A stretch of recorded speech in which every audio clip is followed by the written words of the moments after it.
Welcome to this very special edition of the KJ Masterclass Live, the show which ensures that you profit from your time spent here with experts, either through their industry insights, information, or simply learning from them. And today we have Stacey Chazin.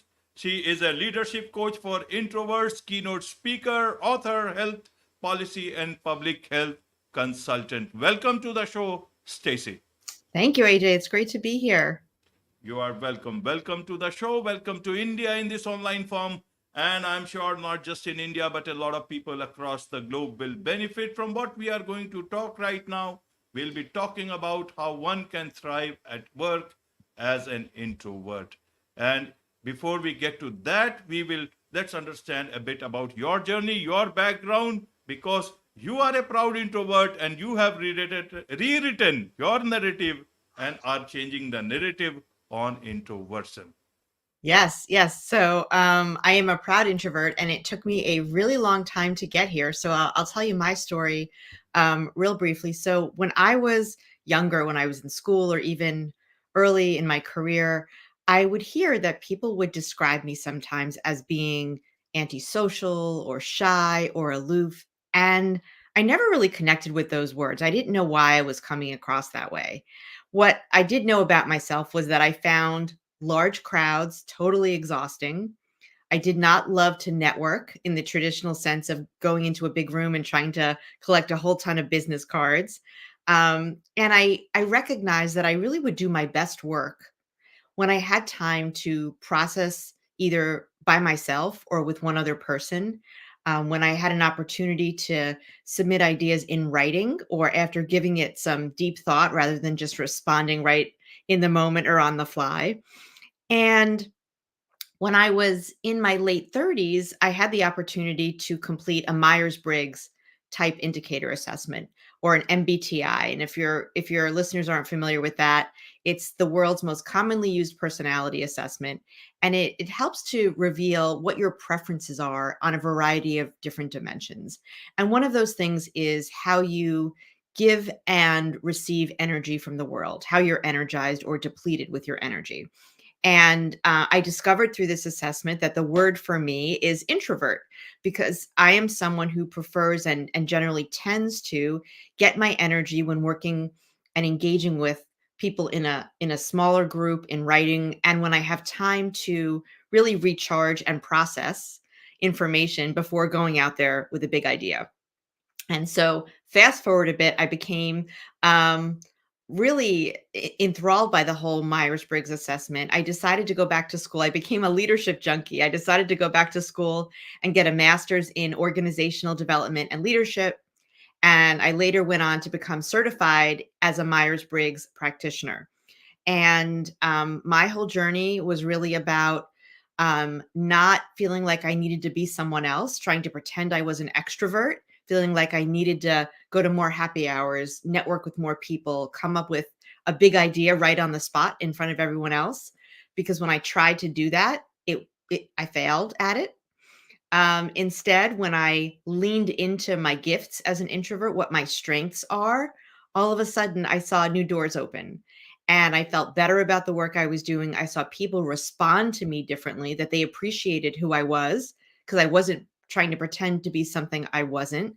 And when I started sharing those experiences with people, first informally and then in writing some blogs, I got such a reaction from people saying, "Wow, that's just how I feel." And I wish I had known that I don't have to be extroverted to be successful. I don't have to be extroverted to be a leader, because a lot of introverts think that if you're not super outgoing, you don't have that brilliant idea immediately, that you don't have a network of thousands and thousands of people, you can't be a leader. And that's just not true. So now I work with other introverts to help them see the light, help them guide them to figure out what their strengths are as an introvert and how they can use those to be a powerful leader and get the recognition they deserve. That's my story.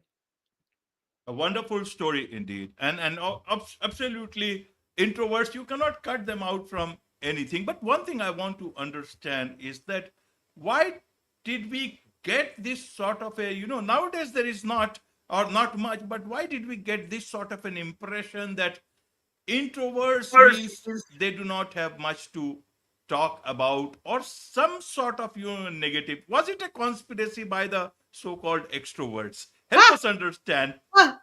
I love that word conspiracy. Not a conspiracy, but there's certainly extrovert bias. So if you're an extrovert, their research shows that extroverts are more likely to hire other extroverts, right? You gravitate toward people who you see yourself in sometimes.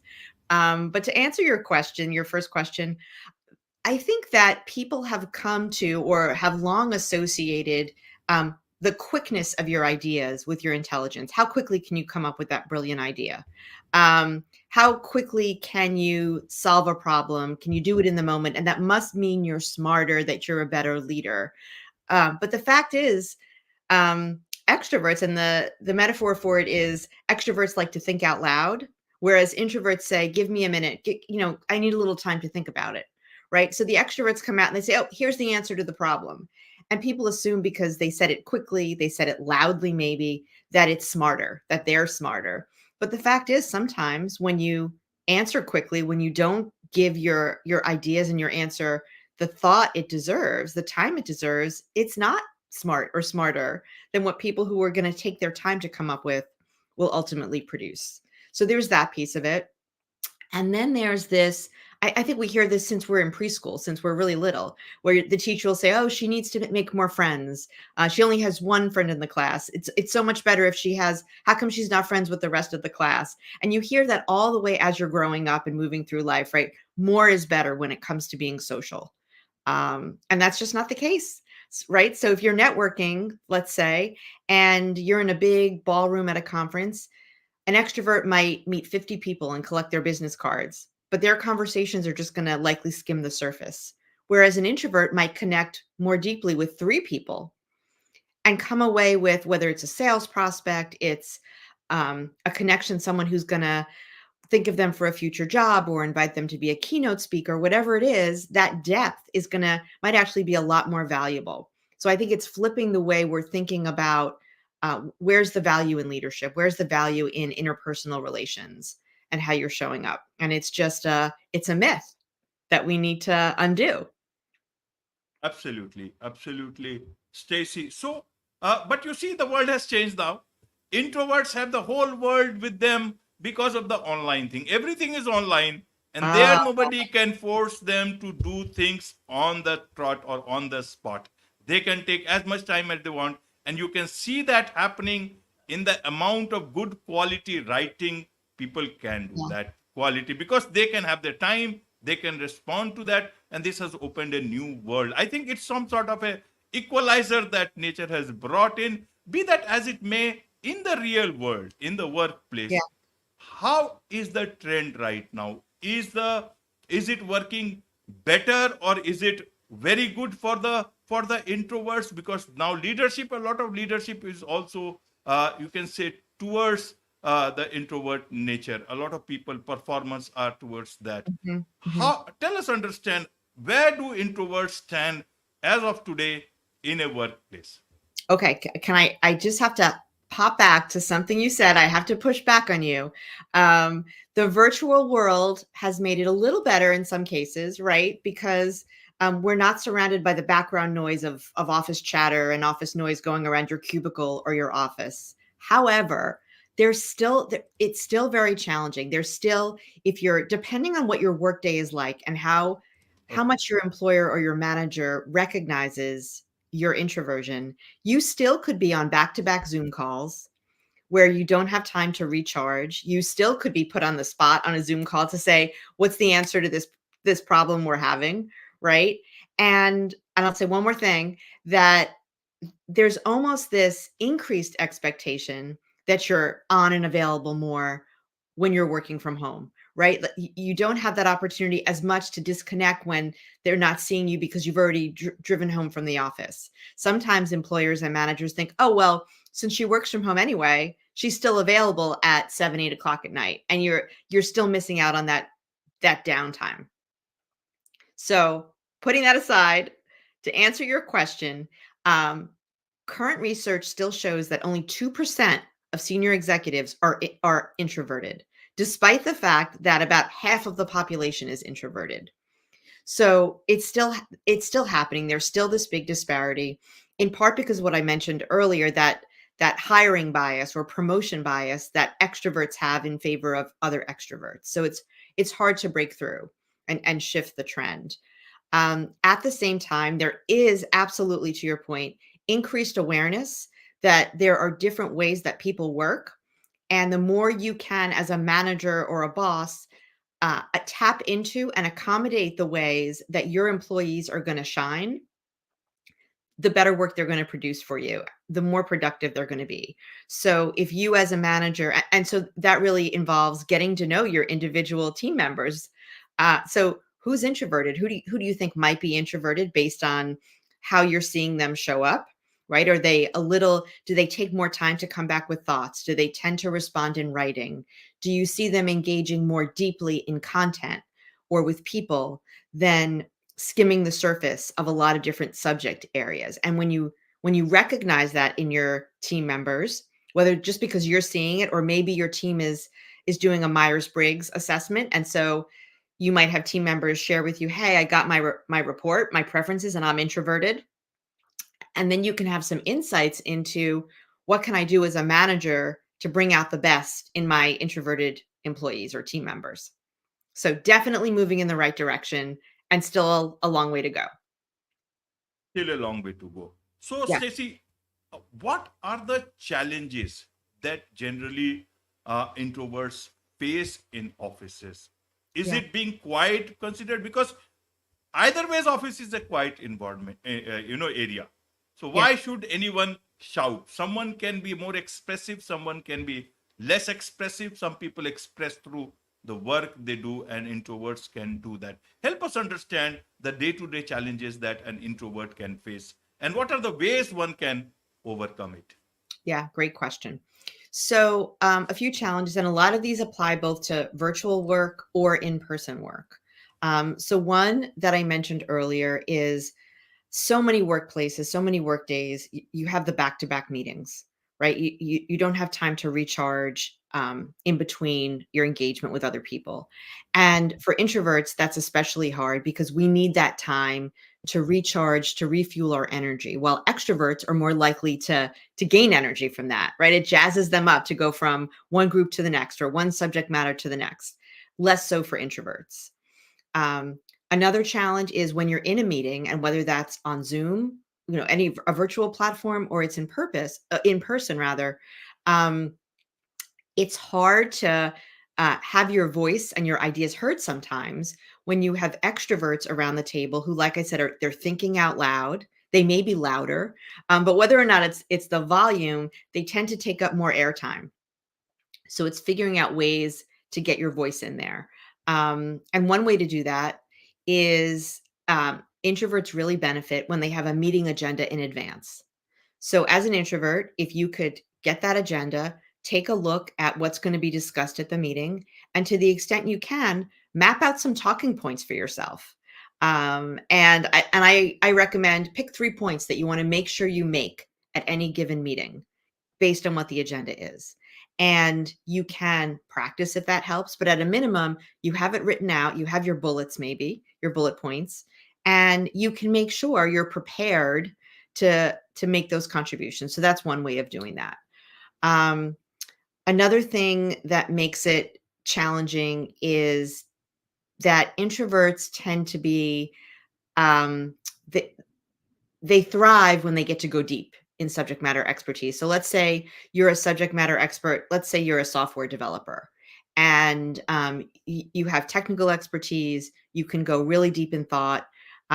You are able to truly master different areas, different competencies of your job. However, you're not just doing the technical work, right? You might need to go into a staff meeting. You might need to do administrative work. You might need to help with a client proposal, all of these things. Um, that drains you, right? So, to the extent that you can batch your day, I recommend doing task batching. So, you identify the time of your day when you feel like your energy is at the highest. For me, it's the morning. I get up early. I'm a morning person. I do my most cerebral work early in the day, and then I know that my energy wanes later in the day. So what you can do is say, okay, I have these tasks that I need to get done today or this week, and I'm going to schedule them on my calendar for the mornings or whatever time of day it works for you as an introvert.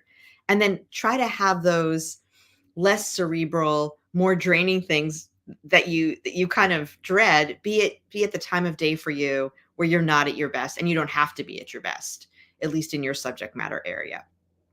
So those Right, are some Stacey. ways to go about doing that. Right, Stacey. What about office politics? You don't want to be a part of it, but you sit there, you are being dragged into it, especially if you don't, if people know that you will not speak Ha, much because you are an introvert. And secondly, in terms of this thing called the cancel culture yeah. or the, tall poppy syndrome, do you think introverts are much more vulnerable to these sort of attacks? Help us understand about To this office attacks. politics and this.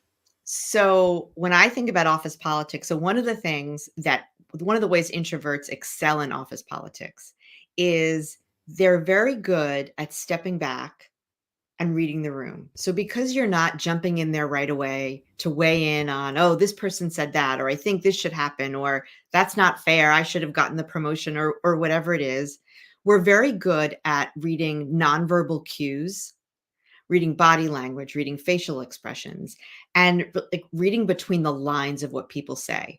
So I think that we excel in picking up on the subtleties and the context of office politics. Like what's really going on here, right? It's not that how come I didn't get that? I wasn't assigned to be the project manager, or I wasn't picked to be on this team. We're very good at figuring out why that happened, right? Like what we're seeing around the room. So that's one piece of it. When we do speak up about office politics, then because we don't do it very often, people tend to listen to us more.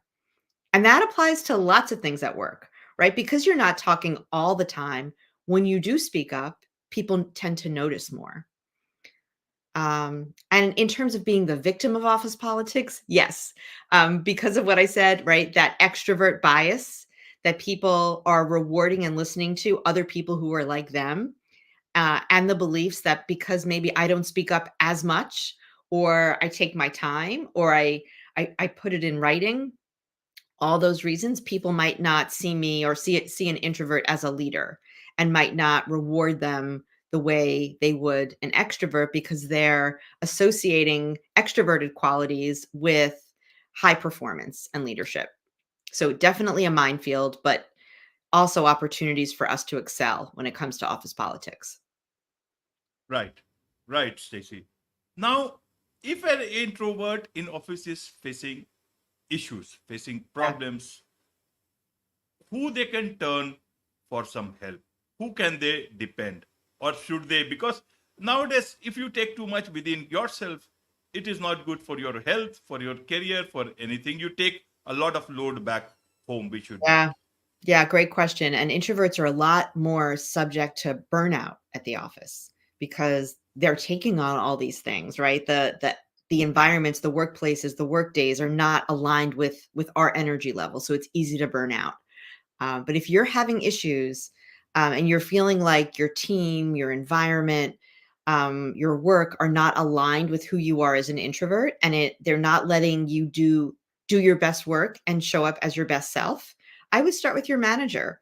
And to the extent that you can explain that, let your manager know, I'm an introvert, or I tend to be introverted, and this is what it means for how I work and how I can do my best, how I can be at my best here, so that you can get your best work out of me. I can best contribute to our team goals, our company goals, etc. So I would start there. And then as a manager, it's on you to figure out, okay, how can I best support my teammates? Everyone here who I'm responsible for supporting, what can I do to get the most out of them? And that applies to introverts or extroverts, right? You want to know what makes your people tick. So for an introvert, explaining, I know you could say something like, I know I might seem shy, or I know sometimes it might take me longer to come up with that big idea, but I want to explain to you why. This is how I work. This is how I'm wired, what makes me tick. And then it's in the manager's boat, to figure out, what can I do to support you in these ways? If you're not getting what you need from your manager, a next a next option could be going to your human resources department to explain what you're struggling with. But it's going to vary, depending on what the procedures are at a given company. But speak up for who you are and make it clear to people these aren't weaknesses I have. They're not things I need to fix. These are strengths that I have as an introvert. And here's how you can get the most out of those. Here's how you can support me to bring those to the table so that we all are successful. Right, right, Stacey. Now, introverts, as you say, they have this power to read the room. They look at it, they have this power. They understand things better than perhaps a lot of people who speak much more than an introvert would. Hmm. Can leaders then be a problem in a team by indulging in much more, you can conniving, if you say, in certain situations, not be the right kind of team leader, can lead to a bit of toxicity in the team? Can it happen? How should an introvert make sure that they are not utilizing or using their extra powers that God or nature has given to to create problems anywhere in office or anywhere else? So you mean if you're a leader and you're introverted, how can you make sure that you're using your powers for good? Absolutely, because Right, right. a leader will impact many people. If you are a manager, it will be your team. If you are an individual, again, it will be your team and yourself and your own personal life. Yeah, yeah, great question. Well, I think the mark of any great leader is not being strong and powerful, but a leader is someone, I believe, who excels at bringing out the best in other people. And I think if you remember that as a leader, whether you're introverted or extroverted, right, your charge is not to build your power, to dictate, to cause um, to cause negative dynamics across your team or the organization, but to figure out how can you tap into the best of who you are as a leader, right? So when I'm talking about reading between the lines, that could be you're using that skill, that gift to see what your team members need, what they need to thrive, right? And then taking a look at the people who you're leading, the people on your teams and saying, what are their strengths? What are their gifts? How are they wired? So that and that's how you read between the lines for each of your people, right? You're getting a nuanced look, and your Myers-Briggs report can certainly help with that. But you have a skill, a power, I think, to be able to pick up on those nuances so that you know how the people on your teams are going to thrive. How are they going to be most successful? Right, right, Stacey. Now, introverts are introverts, they are made like that. Extroverts are extroverts, they are made like that. And many people are both introvert as well as extrovert. But people who are identified as purely extroverts and introverts, how, just like they say that opposite attracts, how can they be best of friends? How can they be best of colleagues? How can they be, create Yeah. magic at a workplace? Yeah, and I say the magic, I like to say the magic is in the alphabet soup, right? You don't want a team that has where everyone has the same Myers-Briggs profile because it's your four letters, right? My letters are ISTJ. If there were a whole team of ISTJs, um, introverted, sensing, thinking, and judging, we would not produce great work like we would if we had a whole mix of people with all different letters, that alphabet soup. And the same holds true if you just simplify it to introverts and extroverts. You generally want that mix of preferences on a given team because you're going to complement one another really well. I think to answer your question, the way that they can work together, that how can we all be friends, that kind of thing, whether personally or professionally, is to be really open about who you are, how you shine, and what you need to be successful and thrive. So let someone know at the start of an engagement, at the start of a partnership, this is who I am. I want you to know, here's who I am, and here are the circumstances, the conditions under which I'm going to work at my best, and let everyone around the table do that. And when and not just about introversion or extroversion, but it could be about other ways that you like to work, being really honest and open about the way you're wired, to the extent you're comfortable doing that, that's the biggest thing you can do to make that partnership, that collaboration, a success.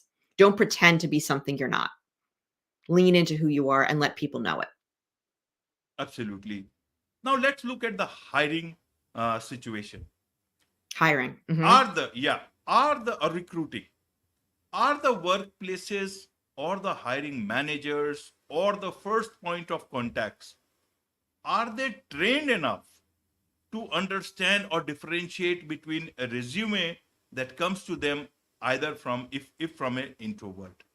How do they select from amongst those people who are a bit extroverted, and they will portray themselves in the first call, on the phone call, or any way of communication? Yeah. Are the introverts missing out on this thing? How can they plug this loophole for their career growth? Is Yeah. there anything that they should learn or need to understand? What about companies? Because they are also losing out on good people if their system is not able to find the right kind of people who are introverts, who are very good but are not able to, as flamboyantly uh, speak about themselves or their qualities. How Yeah. what should companies do? What should employees do? Love this question. So I recently came across some data that said um, the majority of hiring decisions are made after the first interview, and that a lot of, and I don't have the statistics handy yet, but it's an inordinate percentage of people are advanced to the next round of the interview based on their likability during the first interview. So it's that ability to immediately connect with the other person and be friendly and engaging, which is not something that introverts necessarily excel at, right? It's more of an extrovert behavior. If you're able to seem personable and friendly and make the recruiter or the interviewer like you right away, that's not necessarily something we introverts excel at. So what I would say is, for hiring managers, for HR folks, to be conscious of that and try to not let that factor into your decision about whether we're going to advance this person to the next stage of the interview process. That's one thing. So that's something that the hiring manager can do. For introverts, I would say, make it clear that's who you are. Let them know. Talk about, you could do this in your cover letter, you could do it in your resume, you could do it in that first interview. Make reference to the fact that you're an introvert and talk about how you use your introverted gifts and strengths to be successful in your role, and how you would bring specifically those gifts to the role for which you're interviewing that day. So don't give them the opportunity to say, "Oh, she's an introvert. She's probably not going to be right for this." Um, Own it. Yeah, I'm an introvert, and here's what that means. Right? Some people think it means that I'm shy, or I don't like to talk to others, or I'm not as smart as other people. Right? Here's all the ways that all those things are not true.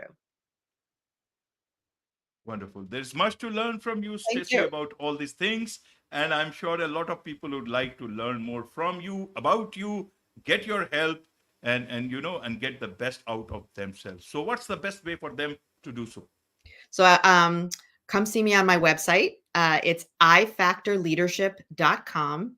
If you go there, I have a free guide you can get. It's daily productivity hacks for introverts, how you can do more with less stress. So, ways that a lot of the things we talked about today, ways that you can set up your workspace, set up your work day as an introvert, so you're not being drained of energy and you're doing your best work. So, if you go to my website, ifactorleadership.com, you can get that for free. And then you can also learn there about my 6-month coaching program. I work with introverts to help them identify what's called their positive core.